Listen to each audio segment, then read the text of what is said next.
İnsan bilməlidir ki, namaz ona hər gün 5 dəfə pusquda duran, eşidən, bilən, nemət verən və yardım edən Rəbbinin olduğunu, bəndənin bir gün haqq hesab olunacağını və əməllərinin təftiş edəcəyini, vaciblər və vəzifələri barədə sorğu-sual olunacağı, öz əməlləri ilə Xaliqinin qarşısına çıxacağını xatırladır.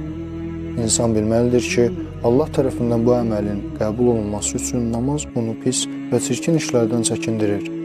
Nəfsini tərbiyə etməyə, gözəl əxlaqlarla zinətlənməyə, zülm etməməyə, nəfsini istəklərdən çəkindirməyə, acları yedirməyə, zəiflərə mərhəmət göstərməyə təşvik edir.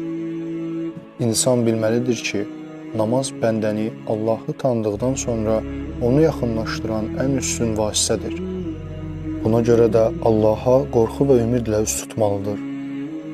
İmam Sadiq əleyhissalamdan bəndəni Rəbbinə yaxınlaşdıran ən üstün və Allaha ən sevimli vasitənin nə olduğu barədə soruşduqda buyurdu: Allahı tanıdıqdan sonra bəndəni ona yaxınlaşdıracaq namazdan üstün bir vasitə bilmirəm.